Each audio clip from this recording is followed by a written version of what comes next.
Hey, good morning traders. TG Watkins here. It is March 22nd, Saturday when I'm recording this. Hope you guys are doing well. I wanted to do a little bit of house cleaning here and make sure that you guys know that I have a free webinar coming up this Wednesday, March 26th. I'm going to be talking about how this market basically I do two things. I day trade and I also swing trade. And with the market rolling over like it did almost about a month ago at this point, I went to all cash. And that's what we did in the Moxie trading room, which was a great idea considering just how deep this pullback was and how quickly that it reached 10% correction very soon. Then once we hit the bottom, kind of day traded a couple times in between there, but then once we hit the bottom, there were definitive things that I was able to see within the market that I'm going to be pointing out in this webinar to show you guys how I think the low is in for now and how we're going to be trading that, making the market go up and kind of what we're looking at. I'll show you guys some of that here today too. And then after that, I'm going to be talking about how I have a class coming up April 5th. That one is paid because it's going to be a premium class. We're going to be teaching you everything about the Moxie Indicator and how I trade and how this methodology has worked for me for the last decade or so. So anyway, looking forward to seeing you guys here at the free one. It's going to be March 26th, so just sign up here. And then as far as that goes, here is the class list for today. So let me kind of run through a couple things here. Remember, this is for educational purposes only. I'm going to keep this as short as possible right now because I am actually out of town at a friend's bachelor party. So they're out there having breakfast, and I don't know if you can even hear them in the background, but we're going to have a pool day, and then we head out to the town a little bit later tonight. So we need to make sure that I'm on my laptop and phone, and trying to then get this uploaded. It's going to take some time. So I think we need to talk about the wall of worry. You guys have probably heard about that before. Basically, yeah, everyone is worried about the next headline or tariffs or something that might come out of the administration or anything else that is just going to make the market not happy or the economy not happy, which is the whole reason why this thing generally came down 10% in a very short time anyway. So the fact that I think that the market has at least bottomed here, and I'll show you some of the clues that I see that now everyone's going to be worried. There's been a lot of people buying puts, and I've even had people close to me think that, oh my gosh, we're about to roll over again, given how Friday looked, at least in the morning. But then we kind of clawed our way back, and now actually Friday looks pretty good and followed some of the things that I showed my traders, my Moxie room that morning. So I also think that sellers are tired. I think that the bears basically got what they wanted over the last 3 or 4 weeks with the market going 10% down in short order. And if they want any more, they're getting frustrated now because we went a whole week where the market had bounced, didn't do anything else. We had Jerome Powell come out with FOMC. Market actually rallied on that. Yes, it pulled back. We know the FOMC can be a little bit crazy. And then we had Triple Witching on Friday, and we still closed on the high. So closing high, or at least up for the day on a Friday with stuff like that shows to me, hey, generally some strength in here, and that these sellers are getting frustrated. So what I'm wondering about next is, are we going to get a short squeeze? It has been tough. We have not gotten a short squeeze. If anything, we've just been trying to firm up the market. And if we can start getting some volatility to the upside, that would be great. I'd love to see the bears have to tuck tail and head out for a little bit. Otherwise, we're going to go through a couple tickers here. I can also show you guys Tesla and then so the FANG stock ETF and that kind of stuff. And then, but basically, I want to show you kind of the overall market and why I think we're going to start kind of lifting in through here. The one thing I want to show you is this is what I actually, so I'm actually at the bachelor party this morning, the 21st, and I checked in with everybody 8:36 Pacific time, so still pretty early in the morning.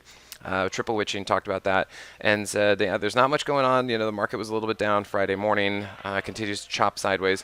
And I said the more optimistic thing that I can point out is that the SPX is at an up-angled hourly 50. I said it would be great if that holds and if price can bounce up next week, but of course we don't know. We never really know. But that's what I'm looking for. So if we zoom in on this, and I wanted to show you that alert that was inside of the Moxie room because now that I'm here and the day closed, basically I've been occupied. But if we see, look what happened. We actually did pull back into an uptrending hourly 50 SMA. We, for now, bounced off of it, and we got a Moxie price trigger. These are some of the things that I'm looking for as far as we want to see price test things and hold. We initially got one back here, but you can see that the angle of the 50 was still down, and so now it's taken some time, gone up over like this, and then held. And I want to see us move to the next level. We can also see that generally speaking, we are starting to recover the 8 EMA, that kind of thing. On the daily chart, that was another big clue, is that we got really oversold in through here, and we're really just looking to get back. And then can we make our next target the 21 EMA on the daily chart? Ultimately, if we can really get going someplace, and again, this won't be a very smooth path. I think we're going to get a lot of up and downs as this happens, and they could be pretty big. But I am eventually trying to see if we can get to the daily 50 and or the hourly 200, something around there. And remember, this doesn't necessarily mean, let me see if yeah, there you go. It doesn't necessarily mean that we're going to get price to come up to, over 5,900. It means that wherever the 50 happens to be over the course of time. So as the 50 continues to move, and then maybe we get to there, it could be below 5,900, just kind of whatever that moving average is going to end up being. But yeah, I would say that this action looks pretty good. I'm happy that we dropped down on Friday, but you can see we actually did recover. And yeah, look at that. We closed on the highs. We're back over the 15-minute 50. That's fantastic. So I'm encouraged to see these kind of things. If we look at the NASDAQ, it's going to be basically the same story. It came down really, really hard. And if we look in through here, we did actually hit some key levels. You can kind of just look left. Here's another, gaps do like to be filled eventually, don't they? And you can see right in through here, we're kind of filling that gap, and we're just right there at some major congestion area, major price action. So I think that's encouraging. Same kind of deal, it's recovering the 8 EMA, and if you look at the hourly and the 15, you can see same thing. We basically are now recovering the hourly 50, and the hourly 50 is angled up. We've got a squeeze, and we have the Moxie price trigger on the hourly chart starting to work out for us on these things. Then we can look at the IWM. I actually saw in certain ways that the IWM might have actually recovered a little bit better and than say the major indices, because if you look at the IWM, it is already pretty much up at the daily 21, and you can see that it actually made a higher high on this last move up, and the Moxie indicator fired sooner, and so here we are now pulling back into kind of more of an up-angled hourly 50, and look how high the Moxie indicator is. So this is not something I kind of would have thought as far as looking at the small caps being able to recover a little bit sooner. We have other plays that we're working with on this, but hey, that's good to see. I'm looking at other names. If you want to look at RR, RCAT, but they had earnings, so we'll kind of have to see how it's doing. We could look at some of the small cap stuff, but I was just a little bit cautious in through here, considering I do think that the market's going to continue to be weak. I am looking for a bounce, but I am concerned about stuff after that. And then if we look at the Dow, and XLF, the financials actually recovered very, very well. In fact, I believe the financials are up closer to their hourly 200s, kind of like what I was looking for the S&P. But yeah, you can see here big movements, but look at this pullback. This pullback right here, pretty nice. So we kind of got our first move up, we got our pullback, it held, and now I want to see if price can continue to move forward. So very happy to see that, again with the Moxie price trigger, again with the hourly 50, and again with that gap down that we had on Friday with price recovering everything. So that's looking pretty good.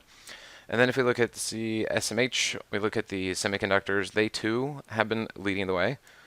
Because you can see in through here, we have price had already hit its daily 21, so again a little bit further than the NASDAQ or the S&P. And then you can see here we have a much more sharply angled hourly 50. The Moxie indicator is much higher, and we really actually just went much higher for the SMH. And so with this retest of the low area, that is retesting from a higher area. And so if this starts to work out, then I do think we should see a little bit more oomph from maybe this sector, and we can start getting up here. And so yeah, I would be targeting hourly 200, and then maybe eventually we can get to the daily 50. And remember that daily 50 is going to be moving, and I have a feeling that you can see here there's a big level, and I can see price eventually coming up to that level, maybe $240 for the SMH. So trade and plan accordingly if you'd like for that. With some of the tickers, FNGA, this is the leverage ETF of the FANG stocks that I like to trade, mostly because it's my way of trading the mega caps without options, but I also get leverage. And we got in all the way back here. We were, I don't know if we're early, but I think we were right on the cutting edge of figuring out that this thing was done going down, and that is when we started to get in. We could confirm that here because that was when the mega caps did not make a new low, even though the S&P made a new low, and that was some positive divergence that we were starting to see out there. And then you could see here, it was a little worrisome. It's like, oh my gosh, are we really just going to bear flag right here, right now, and start to roll over? And because we were just not making much room to the upside, and it was struggling. But again, here's the Moxie price trigger. We're starting to hold an up angled hourly 50, and I'm encouraged by how the indices looked by the end of the day. So I think that we should start to see this start to move up a bit like that. And then also Tesla, we are in this one through TSLL. I know that there has been a ton of news out here about Tesla, sales and protests, and gosh, I even saw a Mark Rober video on YouTube about how he was kind of saying, hey, Tesla's sensors are not as good as LiDAR. And then I actually, thank you YouTube for recommending this, I actually found some rebuttals that actually put Mark Rober on kind of the hot seat as far as how he did this testing situation. So maybe if you guys want to go look at both of those to kind of see what's up. I love Mark Rober. I think he's a great guy, but sometimes, maybe people have a little bit of a narrative or an opinion, and maybe that seeped in a little bit here. But yeah, look at this. The other thing that we can see with Tesla, you can see here had, look at that, big volume right at the low. That's when we got in. And then we had even more volume on that day. Maybe it was probably triple witching, so extra volume on triple witching, so that may or may not actually matter. But yeah, look at Tesla. It's starting to recover. We got that Moxie price trigger. We've got the double bottom, and we are starting to change the direction of the hourly 50, and even the 15-minute Moxie indicator is starting to look much better. And we perfectly bounced off of the 15-minute 50 as well. So yeah, things look to me like they're starting to bottom, and really at this point, I'm waiting for the bears to get nervous. They've been doing pretty well, hanging on to things for the whole week, thinking, oh, maybe they can get a little bit more. But I think that they should hopefully get proven wrong coming up here this week, and hopefully we can start seeing a little bit more energy to the upside. Remember, if you guys watched any of my previous videos, I am concerned overall about the market. So yes, we are playing this to the long side, but I have my levels. I know what we're looking for. We'll be getting out, and then we might actually switch and reverse at some point, and at least trade what I think is going to be a pullback, and we'll have to see if that pullback goes any lower. Let's see some of the final things I want to show you. $ SPX A50R. I think I got all that in there. And what I wanted you guys to see in through here is, and this is another thing that I will be teaching in the class on April 5th, whatever that Saturday is, and this is how I help figure out some of my trades and determine that I actually think the low is in. So this tells us how many stocks are above or below their 50-day SMA, and you can see basically on Friday we got back into this 30% range, which is generally the low area. But even before that, what stopped the market was here when the number of stocks over their 50-day SMA got down to about 25%. That is in the range of reversal territory, and that is exactly what the market did. And then we kind of retested that area too. So this is an area where I think a lot of names are down. And if they can't get down further, then we should start to see a spring back up to the upside. And so this is that's partly telling me what's going on there. I don't think I have the put call ratio ready to go here, so I can't really talk too much about that. And let's see, the UVIX and the UVIX. I'm on my laptop and stuff and traveling. So if we look here, this is another thing. I actually put this out on my X page, whenever this date was. So definitely last week or so. And this was another clue that we used to help figure out that the market had bottomed.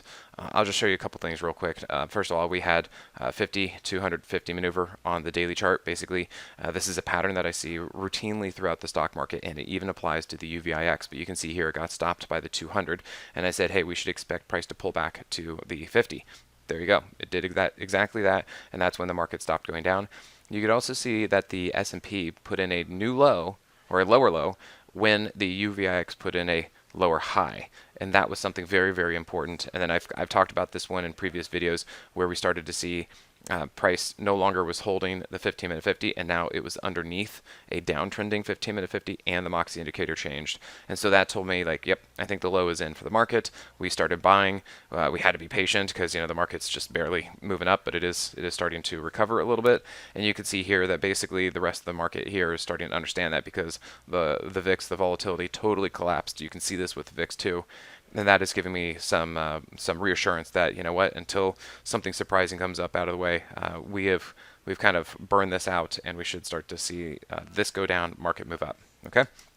So remember, if you guys want to come over here, we're going to do a free webinar March 26th. I'm going to be talking a little bit more about the market in depth, how I do this stuff, and how I trade it, and how the successes that we've had in the market leading up to the end, even just the end of 2024, and then the market kind of got funky like this.